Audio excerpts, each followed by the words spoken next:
Hey guys, back again. My name is Billy Roberts. I'm an art director, concept artist, and illustrator. Today I'm going to talk about drawing and studying to be more efficient at drawing and to feel more comfortable with your drawing. So the first thing we're going to talk about is perspective and the importance of perspective, just as a baseline understanding of that theory. So I showed you guys here how I may go about studying perspective, just some really basic stuff. It's always good, no matter what level you're at, to focus on that. The next thing's form. Form's really important. So being able to identify form shifts and form changes in perspective, and form shape, curvature, line weight, and flow. These are all things that give it the art juice that we're looking for. Finally, another good lesson is weight and shadow.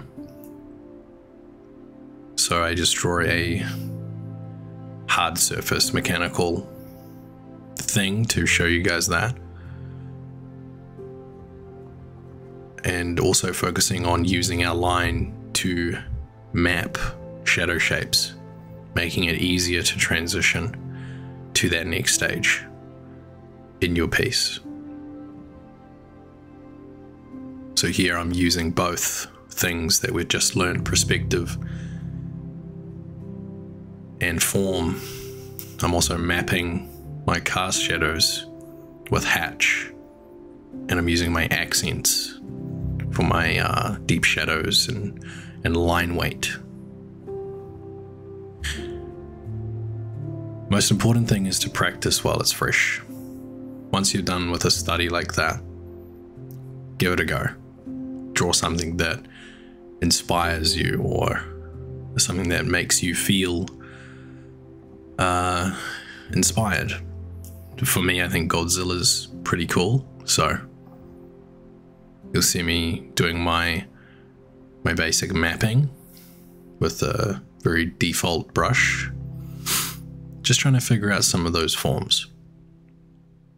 So form, cast, map, and then we move into shadows, or accents as some call it, or line weight, right? They're similar in the theory.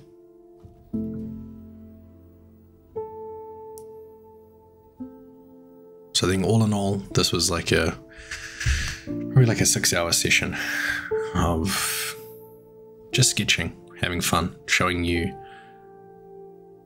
guys sort of how I might go about this sort of stuff. And obviously I'm trying to have fun always. So this is where we start to throw a couple of these lessons together. I wanted to do this with a reference, sort of recreate that reference in a different pose, use it as inspiration, and also use those studies that we've just done while it's fresh in the mind, and jump straight into something a little bit more complicated. And this will differ person to person. I don't recommend jumping straight into a recreation of a posed character fully designed, but there can be simpler subject matters that you can do that would recreate the same thing. So you see a similar method here. The process doesn't shift between the theory study and the application of a design like this. I'm more thinking about how am I going to get this to the next stage. So I start mapping my shadow, my cast shadow coming off the form, or at least to the best of my ability, where I think that will go. You'll see here I'm now able, because I had that under sketch, I'm able to sort of identify and merge those shadow shapes together ultimately making it easier for me to transition. So I think in my other video, I was talking about sketching being one of the most important things for your painting. And that's because you're able to visualize and implement these painting theories that make you a good painter. In these sketching phases, that's where you learn that stuff. That's where you learn form, shadow. It's very easy to learn that stuff. If you're mapping them out, it's efficient and it's fast, so you end up learning quick. So here's an example of how that works in theory and why I recommend sketching. And of course, it wouldn't be one of my videos without recommending to just have fun. Fall in love with the program and experiment. Focusing on past lessons through studies or subject matter that you may be hooking up on. It could be characters or environments. This is where I'm trying to quickly put in perspective and form. It may not look all that impressive, and again, this is for myself. This is a study session for me. So each person's study session will probably look different. I was having a lot of fun here, staying loose, focusing on shapes, interesting forms, interesting shapes. You know, some crazy tubby dude in perspective, and then a raggedy bird, somewhat stylized, right? So I'm not really getting bogged down. I'm just pushing through, enjoying it. At this point, I'm flowing, and this is important. Create things that you enjoy, right? That's going to keep you connected, inspired on the drawings, inspired on the studies. In this case, I kind of have a little obsession at the moment with vegetables and vegetable designs and creatures made out of vegetables. It's just something that I've been drawing recently for fun. So here's a showcase of a quick study of a broccoli, a carrot. And I'm trying to pull the personality of that vegetable to the viewer. Trying to give each one of these little guys personality, but obviously referring to my study. So form, line weight, perspective, accent shadows. Combined, using those three things, you can get a pretty good result. And this is where we test. So same session, same study session. I thought most of you guys might be doing characters. Let's do a character. I'm a generalist, by the way, so this is not a specialty of mine. I actually don't specialize. But I thought I'd give it a crack. I have been working on some character stuff recently for the company that I'm working for. And I thought I would sort of show you guys a rough process here that actually applies these study principles that I've proposed and how it actually applies to the real world. To a brief.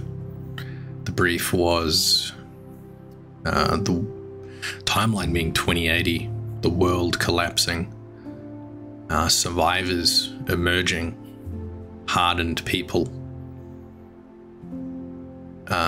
This particular survivor's brief was that he's more intelligent than the surrounding society, hence his ability to gear up, collect, be more advanced and more prepared. So I'm still using these theories. As you can see, I started with my map of my shape, my form in perspective. Now we're laying in accent shadows and line weight. Give it some stylization, make it feel nice from the beginning. If you're presenting, those three skill sets to an AD in the correct way, they can see the design before it's finished. It's easier for them to approve that. But also for yourself to see whether or not the design is working. Maybe you need to make some changes. This is the time to do it, not at those later stages.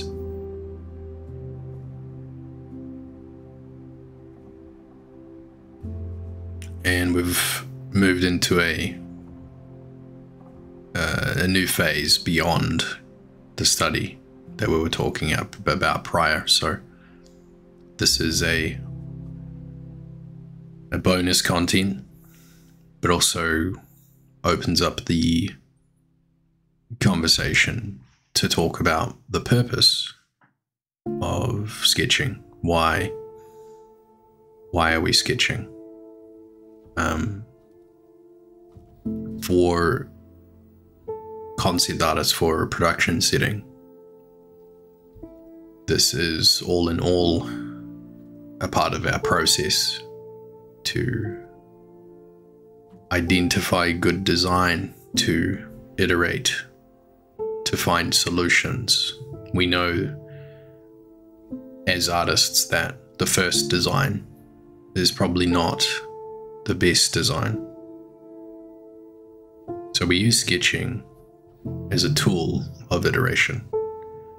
We use sketching as a tool for modification as well at any stage.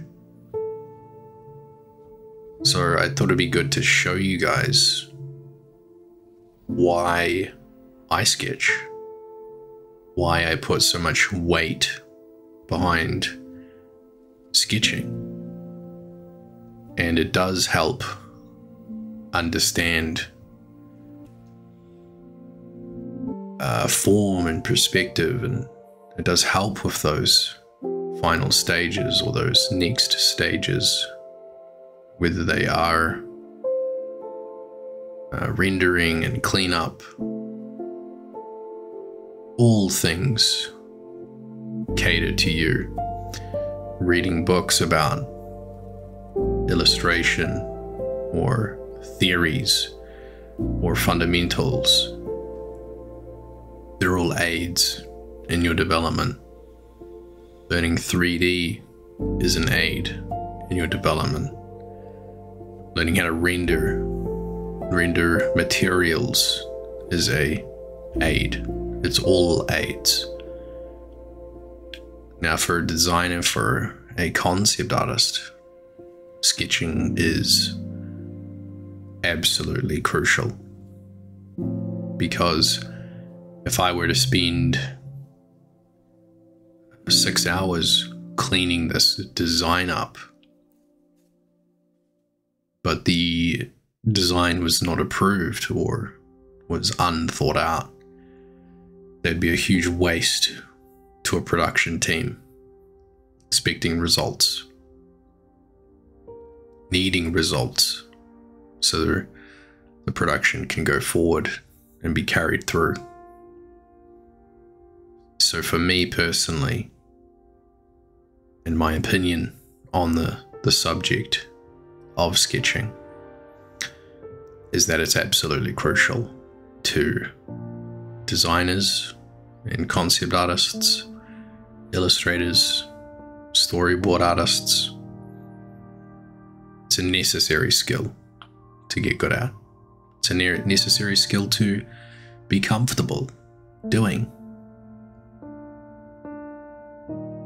And if the sketch is good, the design is good, the shapes are good, the forms are good, the perspective is good, all in all, the results will be better when you render. When you spend that additional 6 hours, 8 hours cleaning up that sketch, it will all fall into place. And it will all feel nice. Now, here's an example where I wasn't exactly happy with it.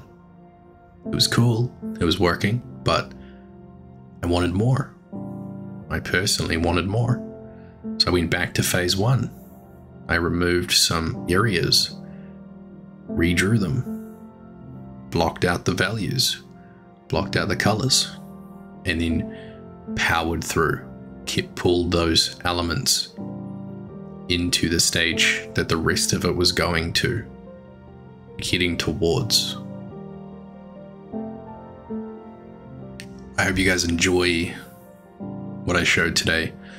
I hope it inspires you to fill up either a couple of sketchbooks full of fun, exciting drawings that you like personally, not that Instagram likes or ArtStation likes, stuff that you like doing. I hope that inspires that stuff to happen.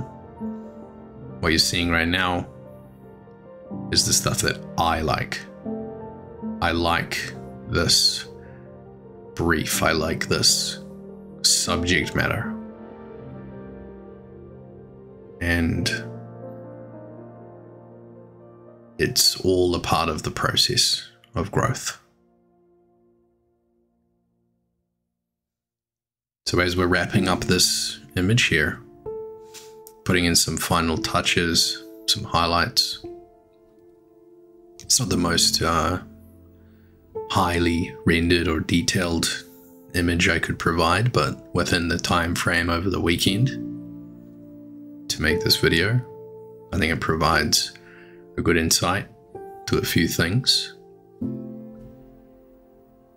I want to leave you guys with one more thing, which is sketch